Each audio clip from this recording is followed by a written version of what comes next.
ഒരു കാലത്ത് മലയാളികൾ ഒരുപാട് ഇഷ്ടപ്പെട്ടിരുന്ന ഒരു പരമ്പര തന്നെയായിരുന്നു ഉപ്പും മുളകും. എന്നാൽ സീസൺ 3 തുടങ്ങിയപ്പോൾ തന്നെ അതിലെ പ്രധാനപ്പെട്ട രണ്ട് കഥാപാത്രങ്ങളായ നീലുവും ബാലുവും ആ സീസണിൽ നിന്നും പിന്മാറിയിരുന്നു. പിന്നീട് അങ്ങോട്ട് ഒരുപാട് പുതിയ കഥാപാത്രങ്ങൾ വന്നെങ്കിലും ഉപ്പുമുളകിന് ആ പഴയ ജനപ്രീതി കിട്ടിയില്ല എന്ന് വേണമെങ്കിൽ പറയാം.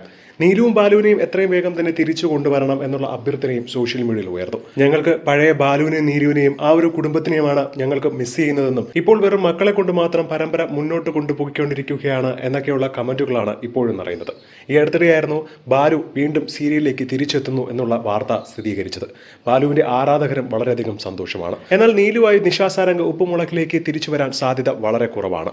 ആ ഷൂട്ടിംഗ് സെറ്റിൽ വെച്ച് ഒരുപാട് മോശമായ അനുഭവങ്ങൾ ഉണ്ടായിട്ടുണ്ടെന്ന് താരം തന്നെ വെളിപ്പെടുത്തിയിട്ടുണ്ടായിരുന്നു. മാത്രമല്ല മുടിയനായി വന്ന ഋഷിയും ഉപ്പുമുളകിലേക്ക് തിരികെയില്ല എന്ന് നേരത്തെ തന്നെ സ്ഥിരീകരിച്ചിരുന്നു. അതുകൊണ്ട് തന്നെ നീലുവായി പരമ്പരയിൽ ഇനി എത്താൻ പോകുന്നത് ഒരു പുതിയ താരമായിരിക്കാം എന്നുള്ള അഭ്യൂഹങ്ങളാണ് ഇപ്പോൾ നിറയുന്നത്. ആരായിരിക്കും ആ നടി എന്നുള്ള കാത്തിരിപ്പിലാണ് പ്രേക്ഷകരും. ബാലുവായി എത്തുമ്പോൾ തീർച്ചയായും നീലുവും അവിടെ ഉണ്ടാവണം. നിഷാ സാരംഗ് വരാത്ത സ്ഥിതിക്ക് തന്നെ എന്തായാലും പുതിയ ആരെങ്കിലും ആയിരിക്കും നീലുവായി എത്തുന്നത്. കുറച്ച് നാളുകൾ കഴിയുമ്പോൾ ഈ നീലുവിനെയും മലയാളികൾ അംഗീകരിക്കുമെന്നുള്ള കാര്യത്തിൽ ഒരു സംശയവുമില്ല. എന്താണ് ഇതിനെക്കുറിച്ചുള്ള നിങ്ങളുടെ അഭിപ്രായം എന്ന് താഴെ മറക്കാതെ കമന്റ് ചെയ്യുക.